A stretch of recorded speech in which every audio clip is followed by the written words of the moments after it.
Nos vamos a esta hora con Asobancaria porque Luisa tiene a un invitado muy importante en un día como hoy, ni más ni menos que el presidente de la Asociación de los Fondos Privados.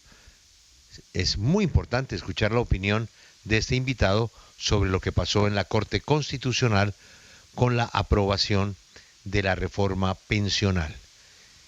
El presidente de Asofondos, que son los privados, tiene serias reservas sobre el futuro de las pensiones bajo esa reforma. Inclusive ha advertido que no es sostenible y que tendrá que venir otra reforma. Luisa Mercado está con el presidente de los fondos privados. Julio, nos acompaña efectivamente Andrés Velasco, quien dirige este importante gremio, y como usted lo decía, todavía hay muchas dudas de los colombianos frente a esta decisión que tomó la Corte Constitucional, pero sin duda ustedes han dicho que tiene cosas que no les gustan, que tiene beneficios porque los mega ricos ya no van a tener esas pensiones, pero los jóvenes, quizás las personas que tienen mi edad, muchos, estamos preocupados.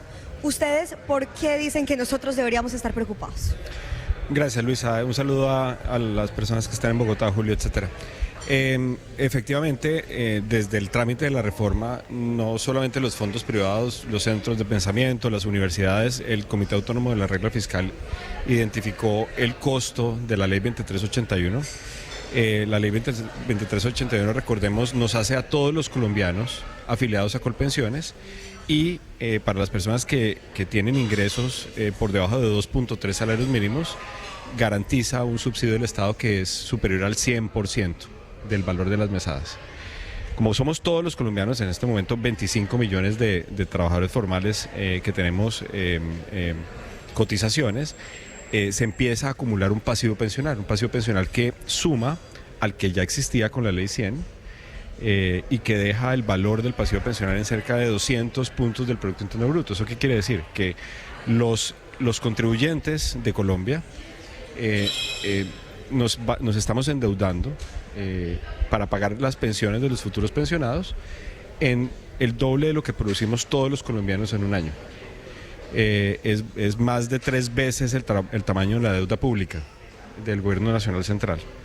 Y ese pasivo pues vamos a tener que pagarlo, y lo van a pagar sobre todo las generaciones futuras cuando tengan que asumir el costo de las pensiones de las generaciones que en el presente o en el presente cercano se van a ir pensionando.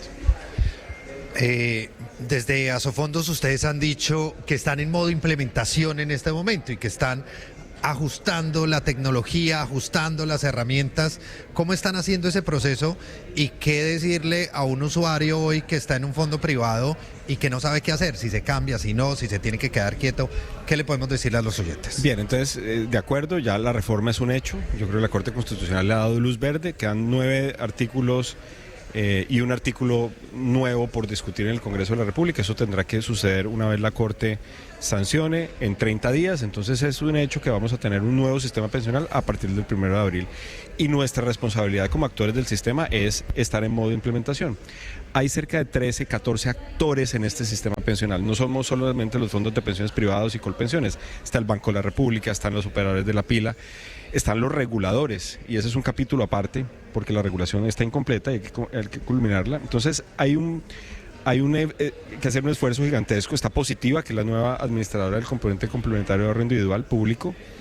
Entonces hay que hacer un trabajo enorme para perfeccionar la regulación primero la ley, después la regulación y después todo lo que tiene que ver con la implementación. Para los jóvenes, los colombianos yo creo que tienen que estarse preguntando 2 cosas en este momento. Yo estoy en la transición, eso quiere decir, ¿voy a poder quedar con las reglas de la Ley 100 o no estoy en la transición, voy a quedar con las reglas nuevas? Si la respuesta es que voy a quedar en la transición, esto es para, recordemos, mujeres que al 31 de marzo completen 750 semanas cotizadas o más, u hombres que completen 900 semanas cotizadas o más al 31 de marzo, pueden quedar en la transición. Esas personas tienen que seguir pensando que están en la ley 100, que están en la ley que nos ha regido las pensiones en los últimos 30 años, ellos pueden elegir entre el régimen de ahorro individual solidario, fondos por venir protección Escandia, o el régimen público Colpensiones. Las mismas reglas de juego, ¿de acuerdo? Ahora, si no están en el régimen de transición, si les toca estar en la si no le alcanzan las semanas. Si no le alcanzan las semanas, entonces les toca la nueva ley. Y en esa ley la pregunta que se tienen que hacer es ¿cuál es mi ACAI? ¿Cuál es mi administradora del componente complementario de ahorro individual? Porque cotizaciones por encima de 2.3 salarios mínimos van a ir a una cuenta de ahorro individual en esa institución. Entonces, ¿cómo sabemos cuál es la ACAI de cada cual? Si usted estaba en el régimen de ahorro individual, en Colfondos por venir protección Escandia, su ACAI es esa. Si usted está en Colpensiones, también va a tener ACAI, ¿cierto? Porque por encima de 2.3, repito, va a cotizar allá.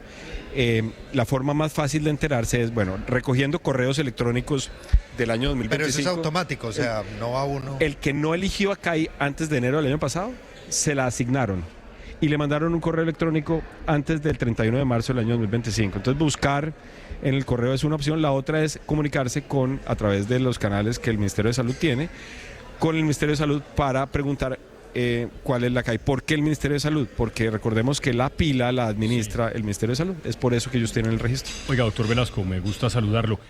Venga, le hago una pregunta que seguramente pues, los analistas de estos asuntos de pensiones podrían contestar de manera distinta. Pero hay algunas personas, pueden ser cientos de miles incluso, que están en el límite. O sea, que no están todavía que no tienen la edad, por ejemplo, pero que están muy cerquita de las semanas y que van a tener un plazo, digamos, hasta diciembre, porque la reforma pues entrará en abril, para tomar una decisión. Por ejemplo, un cálculo actuarial. Una persona que esté en esa situación, que esté a unas poquitas semanas, pero que no va a alcanzar a entrar a ese régimen de transición, ¿qué debería hacer? Bueno, entrar o no al régimen de transición es una condición de si hemos trabajado las semanas suficientes para lograr completar el requerimiento de ley, ¿no? Esto es un tema legal. Entonces, si al 31 de marzo uno no tiene las semanas, yo creo que es muy importante desde ya hacer una revisión de la historia laboral y verificar si no existen periodos con omisiones de cotización. ¿Eso qué es? Que uno tenía un contrato laboral o tenía un empleo, ¿cierto? Para los que son dependientes, y por alguna razón esa semana no están.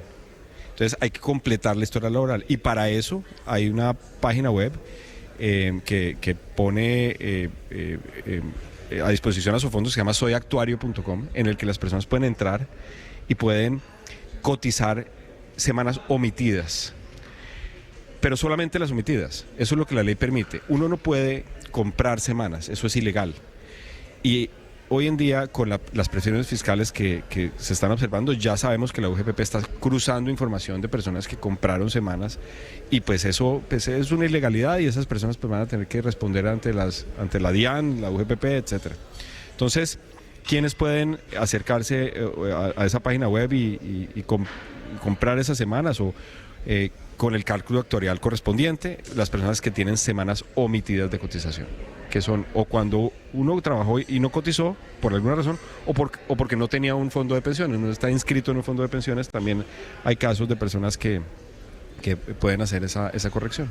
Sí, doctor Velasco, uno de los temas más polémicos era el de la ventana de oportunidad, que abrió precisamente la puerta para que muchos que ya pues no tenían el requisito de la edad para cambiar de fondo, sí pudieran hacerlo. Cerca de 150,000 lo hicieron, se pasaron de los fondos, en su mayoría, pues que muy poquitos lo hicieron de Colpensiones a los fondos privados, la mayoría lo hicieron de los fondos privados a Colpensiones, pues porque allí se van a pensionar muchísimo mejor.